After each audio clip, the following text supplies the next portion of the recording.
everyone, Jaymes Mansfield here, and you're watching Idol Worship, the show where we salute the friends of Dorothy long after the rainbow has passed. Alright, so today we're going to talk about one of the most bizarre rises to fame in Hollywood history. Armed with exotic beauty, a thick accent, and a hat made entirely out of produce, one woman single-handedly conquered Hollywood for exactly 2 to 3 years. I'm, of course, referring to Carmen Miranda. I wonder why does everybody look at me and then begin to talk about the Christmas tree. I hope that means that everyone is glad to see the lady in the tutti frutti hat.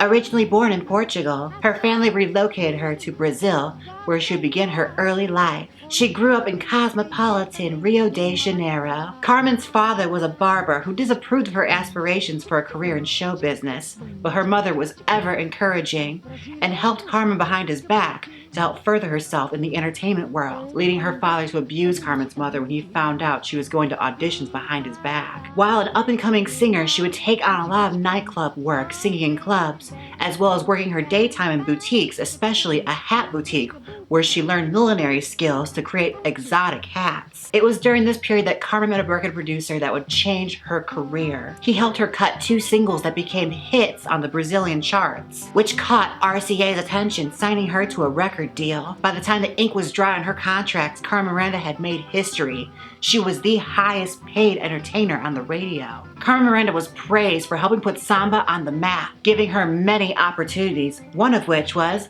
becoming a film star.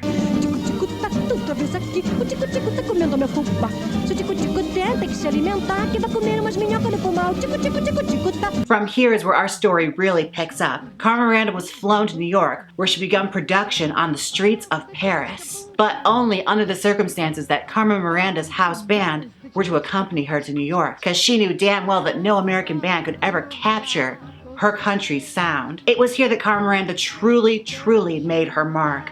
Her only competition in the streets of Paris was the World's Fair, and Carmen Miranda single-handedly helped save Broadway ticket sales with her performance in the streets of Paris. She was such a novelty variety act that people just clamored to come and see her. It was from here that Hollywood began to take notice. It was around this time that America was embroiled in a world war. And one of the main tactics Hollywood took to improve homeland morale was escapism in film. It was at this time that Hollywood discovered the flair and exoticness of South American heritage and began to incorporate more of it into its films.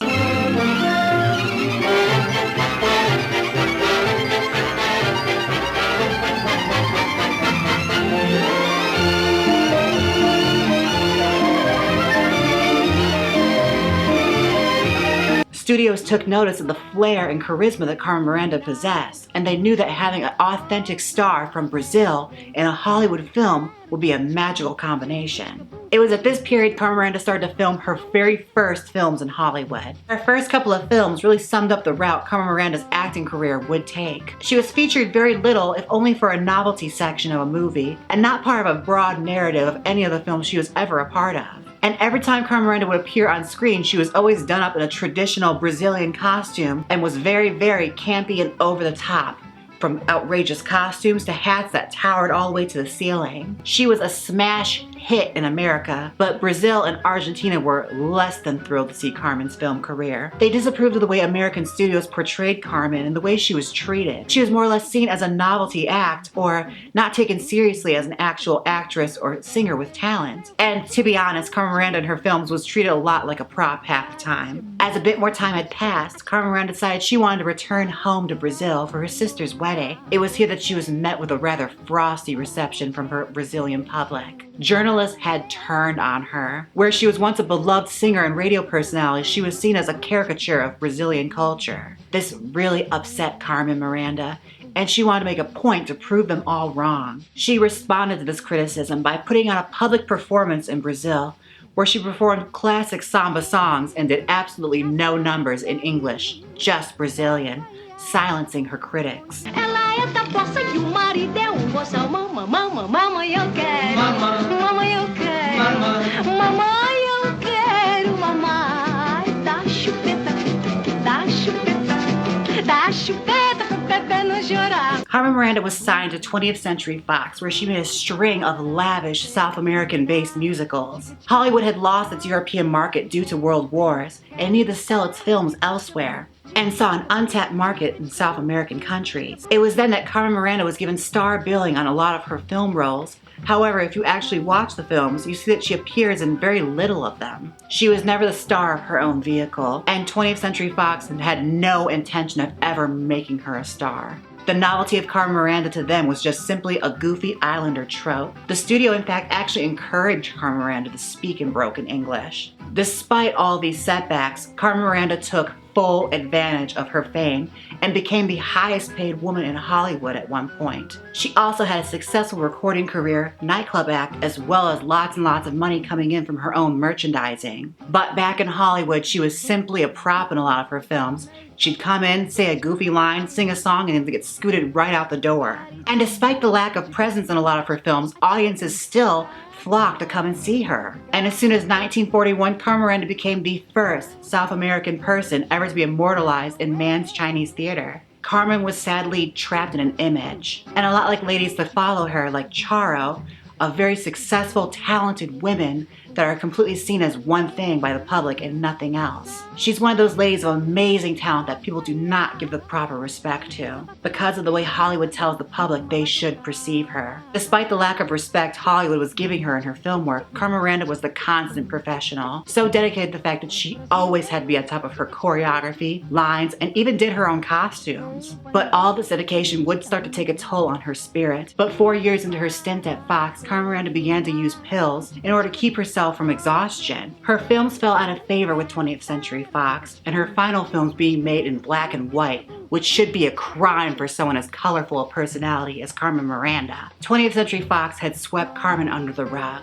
And it was at this point that she left Hollywood and began touring nightclubs, but also at this point she really began to abuse pills and alcohol. She would only ever be seen in very small appearances in films, as well as becoming a television personality, coming in to say a quick funny line and then being scooted right out. But at the point in the late 60s, her health was really starting to take a toll on her body, especially her heart. Carmen knew she had to clean up her life, so she retreated back to Brazil and went on to her path of recovery, going completely cold turkey. Back in America, she was booked to do some Vegas dates, so Carmen Miranda, against doctors' wishes, flew back to do a couple television appearances as well as make her Vegas dates. She would make her final appearance on television, being marked as her final farewell. She took the party back to her Hollywood home where she partied until 2 a.m., where she went to bed and then passed away. She was 46 years old. Come the news of her passing, the streets of Rio were flooded with Carmen Miranda's fans. People came to the streets singing her songs mourning the fallen star. Carmen Miranda is one of those spectacular Hollywood stories. She was a powerful performer with multiple talents, ranging from singing, dancing, and even costume design. Yes, she made those iconic costumes,